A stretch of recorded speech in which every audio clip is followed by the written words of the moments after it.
Hello दोस्तों, good evening. कैसे हैं आप लोग? आई होप आप सभी लोग अच्छे होंगे। तो पिछले क्लास में हम भारत की नागरिकता कैसे ग्रहण करें डिस्कस कर रहे थे, और अभी तक हमने सिर्फ और सिर्फ बाई बर्थ यानी वंश के आधार पर भारत की नागरिकता कैसे ग्रहण करें डिस्कस किया था। और आज के सेशन में हम बचे हुए जो प्रोसेस हैं भारत की नागरिकता को ग्रहण करने के लिए, उनको आज हम डिस्कस करेंगे। अगर हम बात करें कि भारत की नागरिकता को ग्रहण करने के लिए ये जो प्रोसेस है ये हमारे संविधान के अंदर मेंशन्ड है या फिर आउटसाइड कॉन्स्टिट्यूशन यानी कि संविधान के बाहर मेंशन्ड है।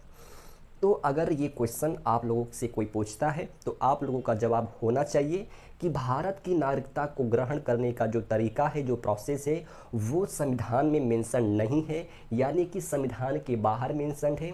संविधान के बाहर कहाँ मेंशन्ड है? तो हमारे पार्लियामेंट द्वारा बनाए गए लॉ जिसका नाम है इंडियन सिटीजनशिप एक्ट 1955 यानी भारतीय संविधान अधिनियम 1955 में मेंशन्ड है।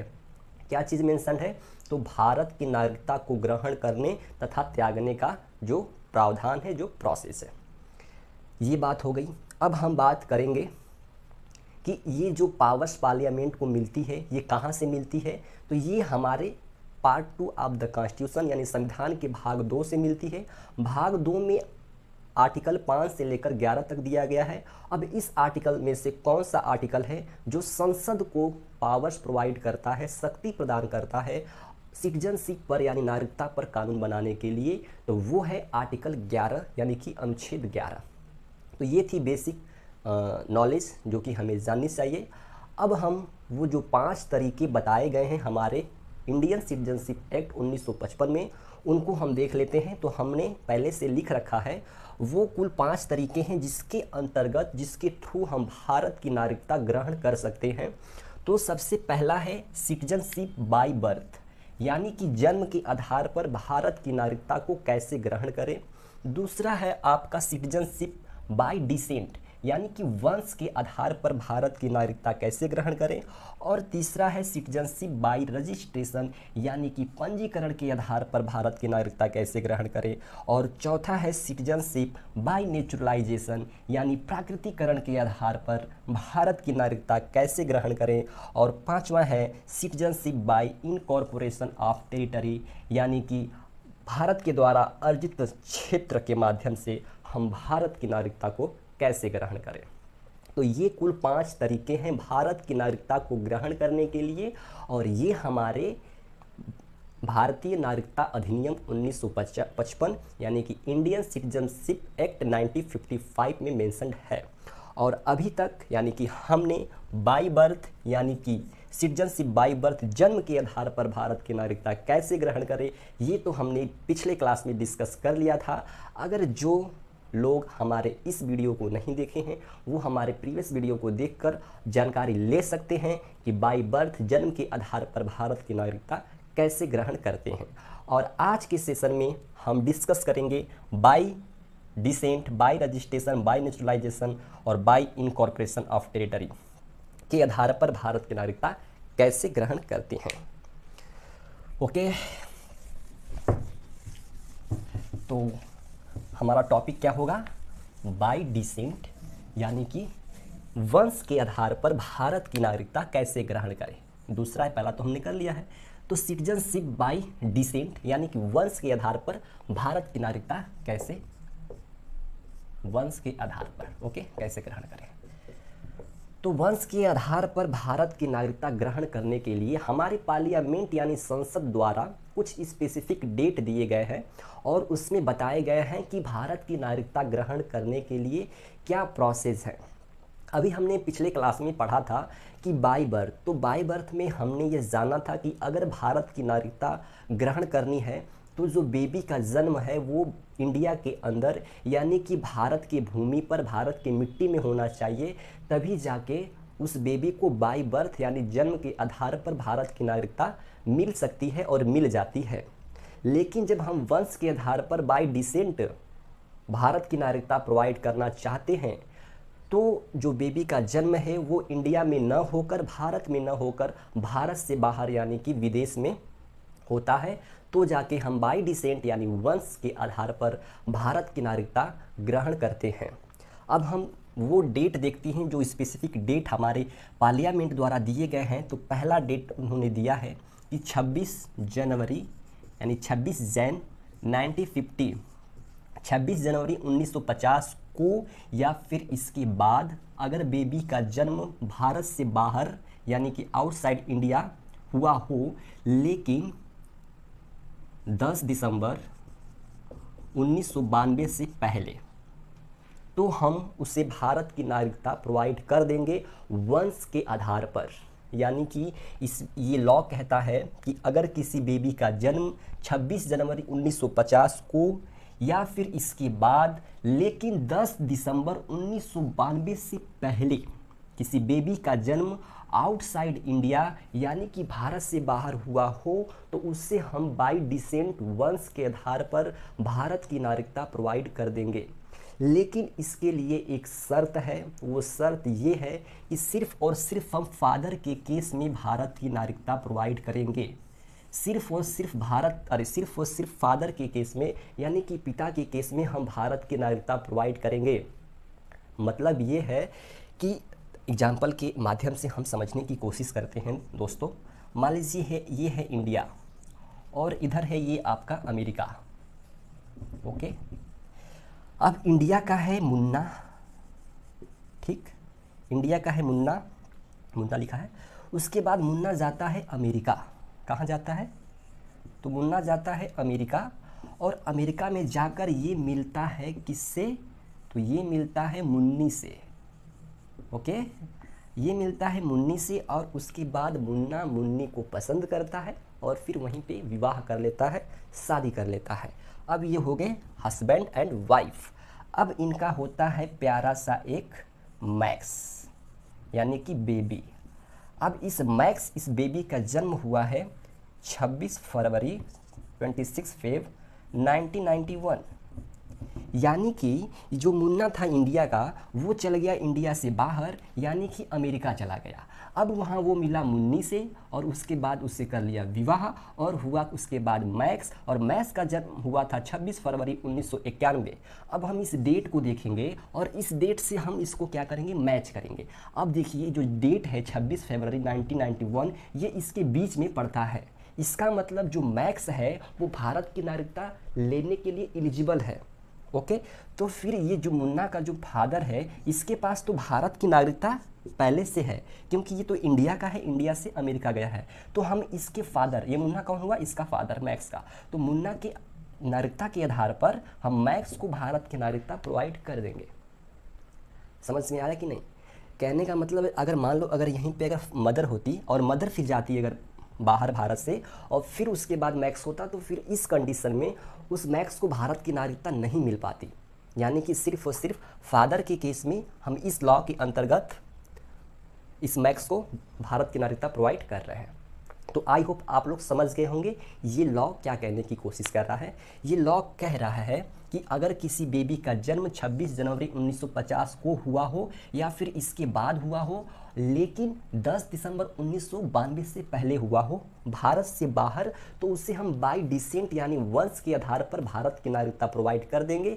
लेकिन यहाँ पे एक कंडीशन है। कंडीशन ये है कि फादर के पास, सिर्फ और सिर्फ फादर के पास अगर भारत की नागरिकता होगी तभी उस बेबी को हम भारत की नागरिकता बाई डिसेंट प्रोवाइड करेंगे। अगर सिर्फ और सिर्फ अगर मान लो मदर है, मदर जाती है, तो फिर फिर बेबी जो होगा फिर उस बेबी को भारत की नागरिकता हम प्रोवाइड नहीं कर पाएंगे क्योंकि हमारे लॉ में ये साफ साफ मेंशन है। तो आई होप आप लोग समझ गए होंगे।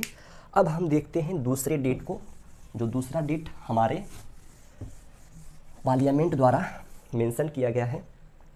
दूसरा डेट ये है कि अगर किसी बेबी का जन्म 10 दिसंबर 1992 को या फिर 10 दिसंबर 1992 के बाद लेकिन 3 दिसंबर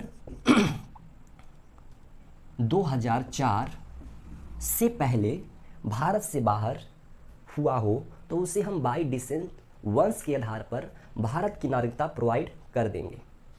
आया समझ में मैंने क्या बोला?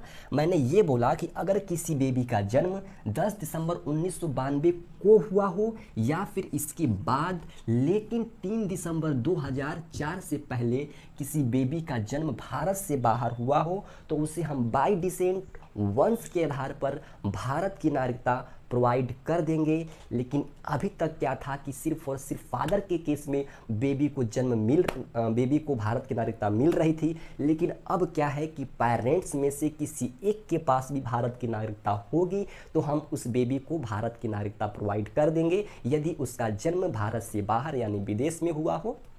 ओके, तो ये डेट है 10 दिसंबर 1992 को या इसके बाद, लेकिन 3 दिसंबर 2004 से पहले बेबी का जन्म भारत से बाहर हुआ हो तो उसे हम बाय डिसेंट वंश के आधार पर भारत की नागरिकता प्रोवाइड कर देंगे अगर पेरेंट्स में से किसी एक के पास, या तो फादर के पास या तो मदर के पास भारत की नागरिकता हो।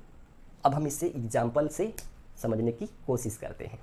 तो यहाँ पे मान लीजिए ये है अपना प्यारा सा इंडिया। वेट, ओके, तो ये है अपना प्यारा सा इंडिया और ये है अपना मित्र अमेरिका। ओके, फिर यहाँ से मुन्ना नहीं, यहाँ से अब चलेंगी मुन्नी चले चाहे मुन्ना चले, कोई दिक्कत नहीं है। अब ये चले अमेरिका, और अमेरिका में मिले किससे? मिले मुन्ना से। अब मुन्ना से मिलने के बाद हुआ शादी और फिर हुआ यहाँ पे मैक्स, और इसका डेट ऑफ बर्थ मान लो 26 जैन 2003। दिख रहा है आप लोग को? देखिए, हमने ये कहा कि अभी तक फादर के केस में बेबी को भारत की नागरिकता बाय डिसेंट मिल रही थी, जो पिछला डेट हमने देखा था। अब क्या है दोस्तों कि अब जो मदर के पास जो मतलब मदर अगर जाती है अगर विदेश में, फिर वहाँ पे अगर किसी बेबी का जन्म होता है तो उसको हम नागरिकता नहीं दे रहे थे पिछले वाले लॉ के अनुसार। लेकिन यहाँ पे क्या हो गया, या तो फादर हो या मदर या फिर दोनों हो, कोई दिक्कत नहीं है, वो जाते हैं विदेश, इंडिया से बाहर जाते हैं, फिर वहाँ पे बेबी होता है तो उनको हम बाय डिसेंट वंश के आधार पर उस बेबी को भारत की नागरिकता हम प्रोवाइड कर देंगे। ओके, तो अब मान लीजिए मुन्नी है, इंडिया से बाहर गई अमेरिका, उसके बाद मुन्ना से विवाह किया, मैक्स हुआ 26 जैन 2003, 26 जनवरी 2003 जो इसके बीच, इस डेट के बीच में पड़ता है, अर्थात हम मैक्स को भारत की नागरिकता प्रोवाइड कर देंगे। किस आधार पे? वंश के आधार पर प्रोवाइड कर देंगे, क्या दिक्कत है? या फिर दोनों चले जाए, मुन्ना मुन्नी, मान लो मुन्ना मुन्नी है, मुन्ना एंड मुन्नी, मुन्ना है मुन्नी, दोनों इंडिया के हैं, बाहर चले गए अमेरिका में, फिर यहाँ पे इनका बेबी हुआ मैक्स, या फिर और कोई चुन्नू चाहे मुन्नू, फिर उसको हम क्या करेंगे? बाय डिसेंट वंश के आधार पर भारत की नागरिकता प्रोवाइड कर देंगे। बस इस डेट को देखना, इस डेट के बीच में होना चाहिए, इसमें क्या दिक्कत है आप लोगों को? आई होप आप लोग समझ गए होंगे।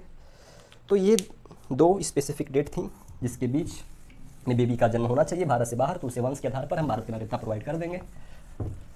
अब है लास्ट डेट जो कि हमारे पार्लियामेंट द्वारा इंडियन सिटीजनशिप एक्ट 1955 यानी कि भारतीय नागरिकता अधिनियम 1955 में मेंशन है, वो है 3 दिसंबर 2004।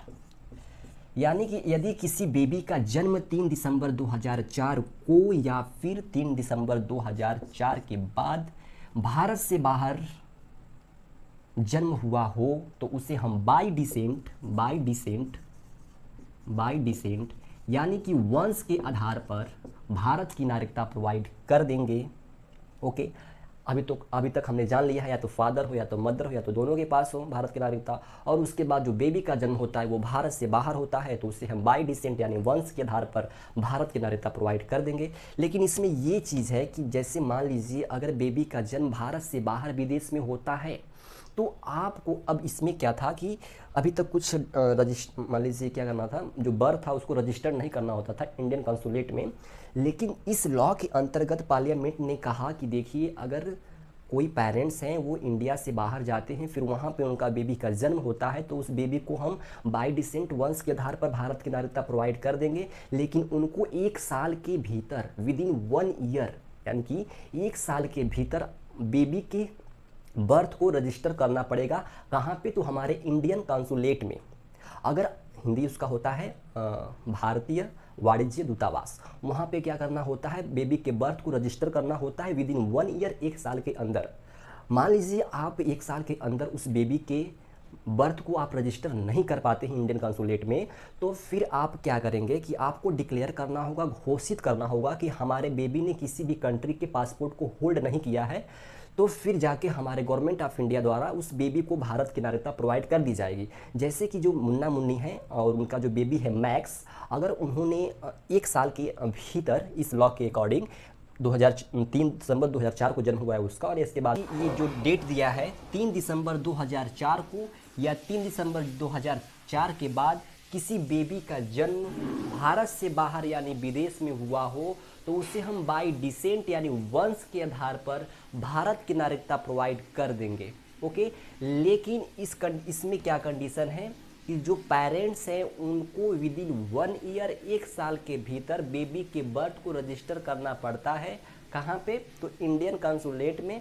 अगर मान लीजिए पेरेंट्स भूल जाते हैं बेबी के बर्थ को रजिस्टर करना इंडियन कंसुलेट में, तो उसके बाद पेरेंट्स को डिक्लेयर करना होता है कि हमारा जो बेबी है उसने किसी कंट्री के पासपोर्ट को होल्ड नहीं किया है या फिर किसी भी देश की नागरिकता को ग्रहण नहीं किया है। तो उसके बाद हमारे गवर्नमेंट ऑफ इंडिया द्वारा उस बेबी को भारत की नागरिकता प्रोवाइड कर दी जाती है। ऐसे एग्जाम्पल में आप लोग हम बता रहे थे, मुन्ना और मुन्नी का एग्जाम्पल दिया था। मान लीजिए suppose that Munna and Munni India के ही हैं और फिर वो जाते हैं बाहर अमेरिका, फिर वहाँ पे उनका बेबी होता है चुन्नू, और फिर उस चुन्नू को हम बाय डिसेंट भारत की नागरिकता प्रोवाइड कर देंगे। लेकिन क्या होगा कि 1 साल के भीतर मुन्ना मुन्नी को इंडियन कंसुलेट में उसके बर्थ को रजिस्टर करना होगा 1 साल के अंदर। और मुन्ना मुन्नी अगर भूल जाते हैं उसके बेबी को यानी कि चुन्नू के बर्थ को रजिस्टर करना इंडियन कंसुलेट में, तो फिर मुन्ना और मुन्नी को क्या करना होगा? डिक्लेयर करना होगा कि हमारे चुन्नू ने अमेरिका के नागरिकता को ग्रहण नहीं किया या फिर अमेरिका के पासपोर्ट को होल्ड नहीं किया है। ओके, तो ये था अपना तीसरा, जो कि हमारे पार्लियामेंट द्वारा मेंशन्ड है, इंडियन सिटीजनशिप एक्ट 1955, भारतीय नागरिकता अधिनियम 1955 में।